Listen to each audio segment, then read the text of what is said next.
నెల్లూరు నగరపాలక సంస్థ పరిధిలోని టిడ్కో గృహాల నిర్మాణాలను వేగవంతంగా పూర్తి చేసి విజయదశమి నాటికి బీసీ కేటగిరీల డబుల్ బెడ్రూమ్ గృహాలను లబ్ధిదారులకు అందించనున్నామని కమిషనర్ వైభవ్ నందన్ తెలియజేశారు. ప్రజా సమస్యల పరిష్కార వేదికను కార్యాలయంలోని కమాండ్ కంట్రోల్ సెంటర్ విభాగంలో సోమవారం నిర్వహించారు.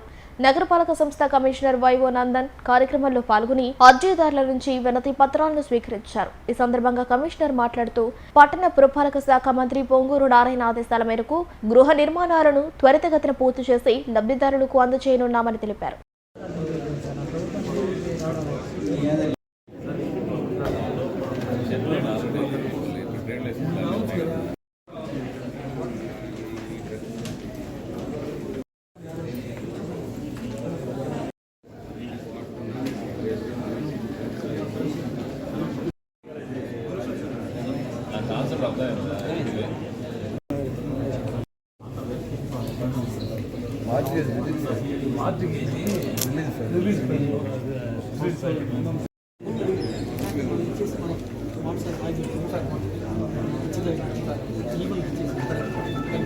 నెల్లూరు నగరపాలక సంస్థ ఆవరణంలో ఈరోజు ప్రజా సమస్యల పరిష్కార వేదిక కార్యక్రమం జరిగింది.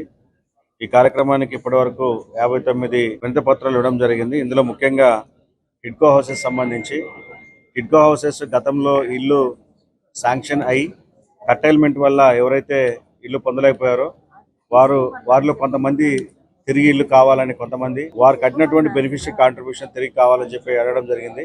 అయితే దీనికి సంబంధించి గత శనివారం రోజున టిడ్కో ఎండి గారు, రాష్ట్ర పురపాలక శాఖ మంత్రి వారి ఆధ్వర్యంలో రివ్యూ మీటింగ్ కూడా జరిగింది. విజయదశమి నాటికి అన్ని డబుల్ బెడ్రూమ్ అంటే బి కేటగిరీ, సి కేటగిరీ ఇళ్ళని కూడా పూర్తి చేసి ఇస్తామని చెప్పి మంత్రిగా చెప్పడం జరిగింది. సో ఆ విజయదశమి నాటికి ఎవరైతే ఇప్పుడు రీఅలాట్మెంట్కి రిక్వెస్ట్ చేస్తున్నారో వారిని రీఅలాట్మెంట్లో ఇవ్వడం జరుగుతుంది.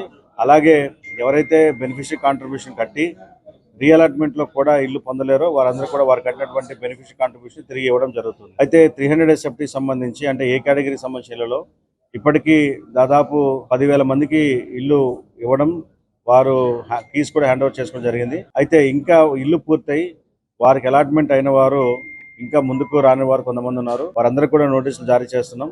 వారిని కూడా డ్యూ ప్రాసెస్లో క్యాన్సిల్ చేసి కొత్త వారికి రీఅలాట్మెంట్ చేస్తామని కూడా ఈ సందర్భంగా తెలియజేస్తున్నాను. అదేవిధంగా అకౌంట్ సెక్షన్ సంబంధించి కాంట్రాక్టర్లు వారికి రావాల్సినటువంటి బిల్స్ గురించి అడగడం జరిగింది. అవి కూడా క్రమ పద్ధతిలో 1 by 1 ప్రయారిటీ బేసిస్ లో అవి కూడా క్లియర్ చేస్తాము. పబ్లిక్ హెల్త్, టౌన్ ప్లానింగ్ సంబంధించి కూడా కొన్ని రిప్రజెంటేషన్స్ ఇచ్చారు. ఇవి కూడా డ్రైన్స్ సంబంధించి, తర్వాత డ్రైన్స్ క్లీనింగ్ కానివ్వండి, రోడ్స్ స్వీపింగ్ పాయింట్స్ సంబంధించి అడిగారు. టౌన్ ప్లానింగ్ లో ఎంక్రోచ్మెంట్స్ విషయంలో కానీ, అదేవిధంగా బిల్డింగ్స్ వితౌట్ పర్మిషన్ కట్టిన వాటి గురించి రిప్రజెంటేషన్ ఇవ్వడం జరిగింది. వీటిని కూడా వెరిఫై చేసి ఖచ్చితంగా ఏ బిల్డింగ్స్ అయితే వితౌట్ పర్మిషన్ కడుతున్నారో వాటిపైన చట్టపరమైన చర్యలు తీసుకుంటాం. ఇప్పటికే 25 బిల్డింగ్స్కి డిస్ట్రిక్ట్ కోర్టులో క్రిమినల్ కేసులు వేయడం, క్రిమినల్ కేసు వాటి నంబరింగ్ రావడం జరిగింది. వారందరూ కూడా సమ్మన్స్ కూడా ఇష్యూ చేస్తున్నారు.